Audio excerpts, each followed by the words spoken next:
Hey, welcome back to 96.1 Styling as we're dragging right through the afternoon. And we're kicking it with my boy right here with Frosty, ice cold What up? Frosty. What up? Yep. I'll Yeah. tell you what, I could use an ice cold one after this weekend. You've had a hell of a weekend. Yeah, we've been busy. Yeah. Never a dull moment in Forsyth. Yeah, because you really don't drink much anymore.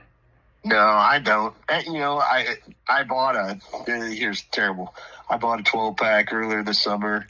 We've got several lakes around here, and 4th of July weekend, and I had my boat going, and I just got it out of the shop, new fuel pump on it, and went out, and we were going to go out that weekend, and I bought a 12-pack. I bought some garage beer. Man, it tasted really good, and took a couple with me to the lake, and lo and behold, what happens? The boat broke down. Had to have it towed back to the dock. And, well, at least you had beer. I milked that 12-pack for probably 4 months. But, I just don't as much anymore. I enjoy the taste. I like it as an adult beverage and having the freedom to drink it if I'd like to have one, but I just don't anymore. Yeah, because, nowadays, if I'm barbecuing or it's a hot summer day and I'm out cutting grass, then I want an ice cold beer. Or if I'm at the pool, maybe a beer. Yeah. But nowadays I'm just like a 1 or 2 kind of guy, and I'm just like, I'm done, Now, back in the day, people. Oh, yeah. That 12-pack he's talking about, well, that would have been gone in a few hours. That was the pre-season or the pre-party before we went to the bar. Yeah. We drank and got lit to go to the bar so that you didn't have to buy as much and hope that the guy next to you was going to buy you a shot because you were a cool guy. Yeah, no shit, right? That is the truth, and that is. Oh yeah, well where was you? We used to go down to Senior Frogs. It was Big Kahuna's first, and then changed a couple hands, and they changed the names a couple different times. But every once in a while, they'd have shift shots or something like that. A bartender would be like, "Here, have one, Frosty," or somebody pass you a beer or something like that. Oh yeah. I'm always on the receiving side, and I didn't mind it at all. And always on the receiving side. Buy somebody else one too, but heck yeah, that was always something. You get out of work and there was a free food somewhere, a happy hour party or something going on, and go grab a beer or something right after work. And, I'm trying to remember if we were at a little bit of Texas. Oh man. It's got to be a little bit of Texas, because I told this story to somebody. Yeah. And maybe you can correct me, or maybe it's a different place. Was that the place that everybody kept buying rounds, and they were like, whose turn is it next? And it was like, the girl just kept bringing us rounds. Yeah, I bet it was. And I remember that place was so fun. That place was amazing. Yeah. So huge. And that, we knew so many people there. That's why they let us have that big car show in there. Well, I remember, and this is what I remember. Yeah. I remember a round come over, and when I say, everybody's like, well, how'd Frosty get his name, And you had a Frosty mug, right? Yep. I had some I had these big lipped mugs, and it would hold 16 ounces. And, 12-ounce beer, you just pour it in there, the whole thing, let all the bubbles go, send it right up alongside of your lip there, and I could gulp that thing down in 3 or 4 seconds flat. Well, this is what I remember. They kept bringing over rounds. Yeah. And they had those ice-cold fucking, mugs, and they set it down, and the girl was still passing them out. Yeah. And I don't remember what was said, and all of us chugged, and you set it down, and you were like, we need another round. And that girl's face was like, I ain't even got rid of this one. But yeah, because when everybody's like, well, how'd Frosty get his name? I'm like, well, his logo was Frosty Melon, but he could put away Frosty beer like nobody's business.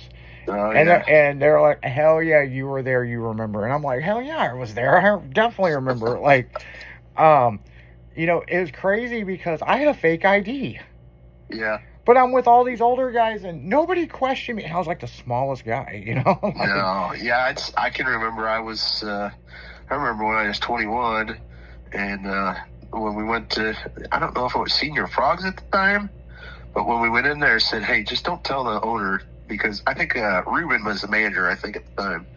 And he said, man, just don't tell Ruben it's your birthday, and don't tell him it's your 21st, because, I've been in there a number of times even before I was 21 at several different places. And, I knew all the guys that were bar backs. We were friends. There was a couple of them that were in the club or hung around us at times, or would go to cruises out with us or something like that. And we knew everybody there. And it wasn't anything just to walk in. A couple of the guys were older than I was, and it's just like, hey, it's just one of the guys. Come on in. Yeah. And we were there if anybody needed us. I was a big boy back in the day, and I can remember once or twice. And was it Ray? He was Ray, and then there was another guy, and I think his name was Meatball or something like that. I can't remember exactly meat, but they told me if there's ever a fight, you're just going to splash right on top of them and lay on them. And I think there was once where somebody got out of hand, and we just laid on the dude until they could get everything taken care of. And, we were good. But back in the day, yeah, it was not a thing to walk in and get a beer. And, I didn't take advantage of it, but I'd always take somebody's invitation. Oh, yeah. I mean, you're never going to pass up free beer. I mean, like, seriously. I mean, that'd just be a damn sin, Yeah. But, I mean, I think one big thing, and honest to God, and I know this sounds fucked up, but, yeah, hanging out with many persuasions, enjoying the culture and, all this other stuff, the interesting thing is, I think it prepared me to go to FSU University. Oh, yeah?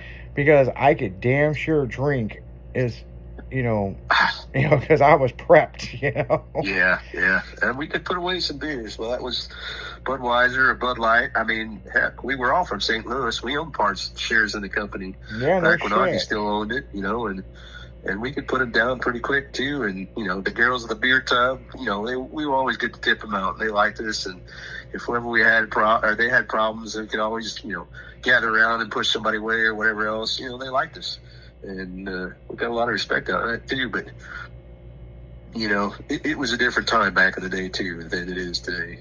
So I don't know that there's that many bars as they used to have back in the day, or as big as they used to have them. But that was the place to be. Oh yeah, and that's for sure. You know what I'm saying? Yeah.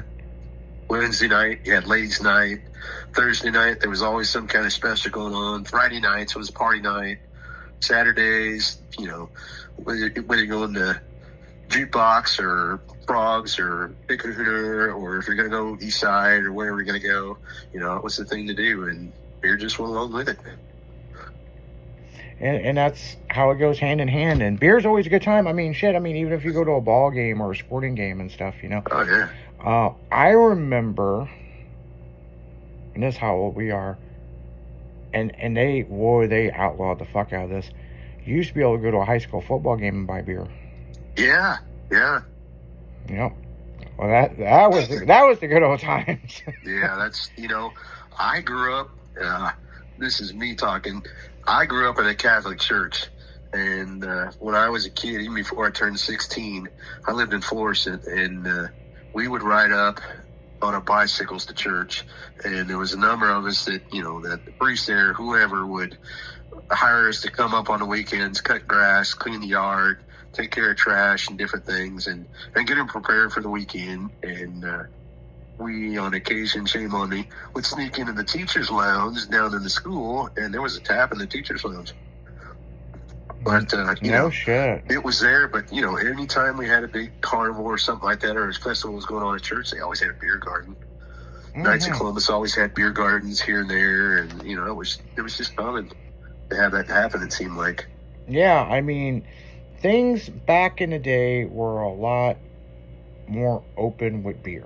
You know what I'm saying? I mean, it's just, you had it at your local carnivals, anywhere you go. Now, I'm highly surprised, but I do know, and I've seen this, but I never seen one when I was younger, a vending machine that sold beer. Really? Yeah, I don't. But I've seen them at airports and different things now. Yep. It's amazing to me to see that. But. Yeah, but I do know that they were out there because I seen something. It was something on Stuff That Built America or whatever, and they were talking about vending machines, and they were talking about the alcohol machines in the '60s and some of these towns, and I'm like, whoa, whoa, whoa, whoa, like, huh? But they're, No kidding. you know, they were basically like a Pepsi machine, and the whole front of it would be like Anheuser-Busch or something. But they didn't last. Certain places they lasted pretty long, and certain places they didn't. But now there's places that I do see them. You know what I'm saying? I mean, hell, the next beer was fucking Red Bull. I mean, shit, it's everywhere. You take a cruise on a cruise ship, and there's cruise ships out there that have automated beer taps that, you know, you punch in a button, this is what I want, and it'll pour it out for you. Yeah. And sling it over to you even. Yeah, somebody in this country was founded on beer. I mean, hell, root beer, which is knee-high beer, which was basically made for the kids. And the main reason why they drank so much beer, people, because in this country, the water was so bad, it needed boiled, and they needed something, so they would make beer. Yeah. You know, so, yeah, I watched the whole thing on Anheuser-Busch. I mean, how it all started. Back in the day. Yeah, back in the day, I took the whole tour. You know? Yeah, I can remember when I was a kid, my grandpa had a still in his basement, and they made their own suds and different stuff like that. They'd made some whiskey and different things, but some of them would sneak out in the woods and stuff like that. But you know, as long as they just made it for their consumption and they weren't mass distributing things, I think you could get away from it. But well, Jimmy, that's on the station's got a still. I mean, oh yeah, but. There is regulations. You can only make so much. Yeah. You know, so I mean, hell, in the back of the Sears Roebuck catalog, you could buy a mini still. Yeah. And I thought that was bullshit until somebody pulled it up, and then I pulled it up online. I was like, holy shit. And Sears and Roebuck, you could fucking buy a still. Well, I mean, what was that show? Moonshiners, and they got real big, and all them guys were sneaking out in the forest and whatever to make moonshine and that. You know, there's still a number of them that are in business, and they make stills and sell them for commercial or public use and different things of that nature. Yeah, now I'm not saying that you could get, it's like a little 2-gallon or 5-gallon still. I'm not saying, you know, mass production of a 200-gallon still. You know what I'm saying? I'm just saying, no kidding. You know, it is what it is. But yeah, people, we're going to go right back into music. You're listening to 96.1 Styling as we're dragging right through the afternoon with my main man, Frosty. Will be right back after this.